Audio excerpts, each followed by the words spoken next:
And we're back here on the GSMC Baseball Podcast, bringing you our fourth segment, which is going to be talking about a little bit of an NL standings overview and just what is happening overall with the standings right now.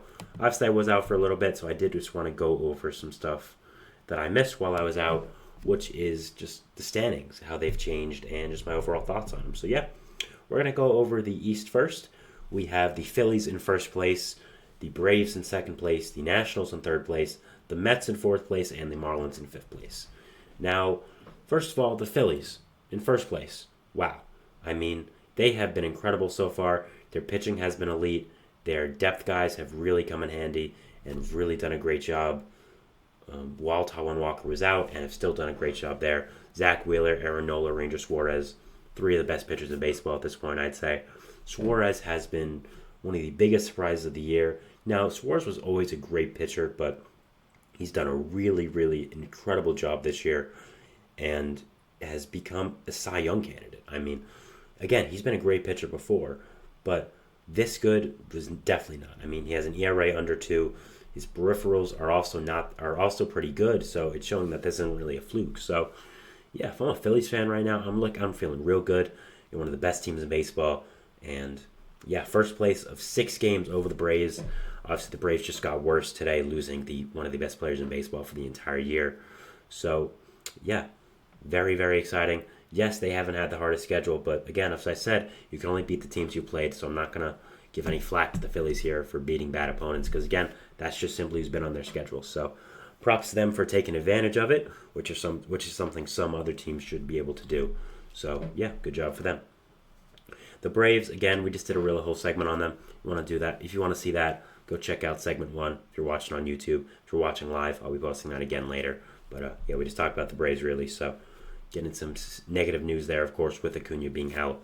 So that is something that is pretty awful and something that is bad. So yeah, really unfortunate there, and being behind the Phillies as well, something that's unfortunate. The Nationals in third place is really interesting. The Nationals were one of my sleeper teams going into the year. This is a team that I thought had a lot going for them. I think there's a lot of really good young players on this team.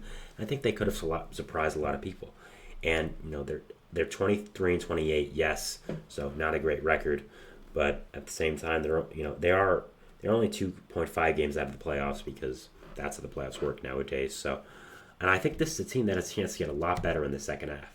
You're going to have a lot of good younger players come up through the prospect pool, make them a lot better with the pitching, with the hitting overall, and I'm really excited to watch them, and I think they could be a really good team going forward. The Mets in fourth, man, oh man, the Mets have imploded. I mean, they just scrapped a 5-game losing streak yesterday with a great walk-off win, so good job for them. The game was postponed today because of rain. Can't confirm it is raining hard here in New York City. So, yeah, the Mets have just been a disaster. I don't know what is going on with them. They have been really, really bad. They have just really imploded. So, yeah, I don't know what to say about them. They have just been so inconsistent.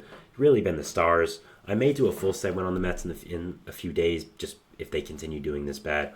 We'll see what the result is of the Dodgers series. But yeah, the stars have not been hitting.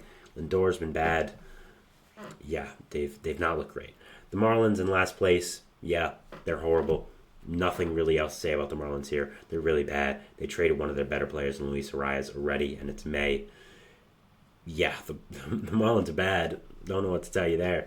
They're just really bad. They deserve to be in fourth. Sorry, they're in fifth, not fourth. They're in last, fifth. The NL Central, we have the Brewers in first, the Cubs in second, the Cardinals in third, the Pirates in fourth, and the Reds in fifth. Now, the Brewers in first, no real surprise here. As I've talked about, the Brewers have been one of the best teams in baseball this year, very surprisingly. This is a team that I did not think would be that good going into the year. I thought they would just be in kind of organizational limbo, seeing what kind of team they would be this year after losing Corbin Burns to trade, after losing Brandon Woodruff to injury. And their pitching rotation was great. I still don't think it is, but Freddie Peralta's really stepped up, and their young offense has been doing really well. They've gotten a lot of They've gotten a lot of effect from their younger players, like a Sal Frelick, like a Jackson Churio, some other guys as well. So they've been doing really a good job, and I don't know if they will continue this, but they've done a really good job so far and have been a really, really good team.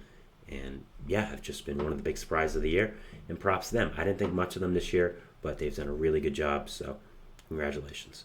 The Cubs in second place. The Cubs, I do think, will end up winning the Central this year. I think, underestimate them a little bit going into the year. I think their pitching is something that is really something to marvel at. Shota Imanaga has been an incredible player, one of the best rookie seasons we've ever seen. Jameson Taillon has done a really good job in his second year in Chicago after a rough first year. Justin Steele recently came back after missing the first month of the year with injury. So, yeah, if I'm a Cubs fan right now, I'm feeling really good, even though you are at 27 and 26. You did lose some offensive players to injury, but they've come back, and yeah, I'm excited about you guys. I think there are a lot of good offensive players here, a lot of good players in this hitting core, and the pitching, of course, is incredible. So, yeah, if I'm a Cubs fan, I'm looking forward to the season, and I think you're going to do a really good job, and they've did really good this year. The Cardinals in third. Now, the Cardinals are a team I expect to be a little bit lower here. I didn't think they were that great, and they have not been playing this great this year, but they've done a pretty good job. They're 8-2 in their last 10, only one game under 500. They've done a really good job recently. But I still see a lot of inconsistencies in them. I think their stars need to step up more. You obviously had Goldschmidt and Arenado, who were not doing great. Goldschmidt stepped up a little bit, but still been pretty bad. Arenado has stepped it up a good amount as well. He's been good. So, yeah, there are good pieces with this Cardinals team, but again, I don't trust the pitching. The hitting's been inconsistent, and it's just about putting it all together. I don't know if they will, and not a fan of this Cardinals team. I do think they'll end up falling probably to fourth place because I think the fourth place team we just talked about in the last segment, Pittsburgh Pirates, I think they're better. I think with all the pitching they have now with Jared Jones, Mitch Keller, Paul Skeens, I think they're really going to propel into that third place position. Probably even second. You could even maybe say second. I doubt that. I think the Brewers and Cubs are better, but I like the Pirates a lot this year. I think they have a lot going for them. Again, their hitting core is good. Just talked about them last segment, so I'm not going to go into them fully a lot more. But yeah, still a great team, and kind of surprised they're in fourth, but hey, they're a young team, and we'll have to see. The Reds have been a really underperforming team for me this year, 23 and 30. I expected them to win the NL Central, and they're currently last in it. Now, I'm really just sad about this team. I thought they would be doing so well. The pitching's been a little underwhelming. They've been hard with injuries, really hard with injuries, especially in the preseason. So I think this might just be a lost year for them with all the young players getting hurt. I'm not going to go too deep into it this year, but yeah, looking forward to next year when everyone's healthy. It's sad to write off this year already for the Reds, but yeah, they've been really hit hard by injuries. Ellie De La Cruz is a great player, though. Obvious franchise cornerstone, so that's something to look at. But get Matt McClain back, get Novelli Marte back, get some of the pitchers you've lost back. You got Nick Lodolo back today, so we'll see if he can do anything. But yeah, kind of a lost season for them with all the injuries, which is really unfortunate. The NL West, we have the Dodgers in first, Padres in second, Giants in third, Diamondbacks in fourth, Rockies in fifth. Dodgers in first, no surprise here. One of the best teams in baseball, 600 winning percentage, 11 games under 500.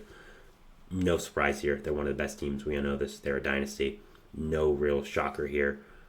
Nothing really else to say.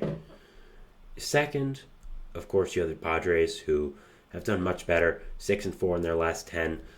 Obviously added Luis Arias in a trade early in the season. Have a lot of good players on this team. Have a great hitting core. Have good pitching. It is something that needs to be worked on, but of course do have a good young hitting core. So no surprise here that the Padres are second. Still a really good team, and still a team I'm looking forward to watching throughout this entire year. Giants in third. They're 8-2 in their last 10, which is actually surprising because they were doing really bad before, but had a really horrible blown loss against the Mets yesterday. Have done really bad. So yeah, unfortunate for them. Their hitting still is a mess, but gotten a little better. Patrick Bailey back, of course, that helps. But yeah, not a lot for the Giants to say here. I think they're an okay team. It's just I think they're too underwhelming. And I think there's a lot of question marks being answered about this team that I don't really think will be answered. Fourth, we have the Diamondbacks. Again, a team that I thought, like the Reds, would be really good this year, 25 and 28, but sorry about that. Coughed again. Have dealt with some injuries. Have been a team that have underperformed. So unfortunate about them, and just I did think they'll be a lot better than they have been. Does kind of suck. Last, we have the Rockies. The Rockies are so bad. I'm not going to spend much time on them. We know about this. .346 winning percentage. Yeesh. They're really, really bad. We all know this. So, yeah, that is our fourth segment here, going over the NL standings and just an overview of that in general. Going into our fifth and final segment, we'll be going over the American League standings, a little bit of overview of that. So, yeah, we talk about that, and we'll see you after the break. So, thanks, and bye.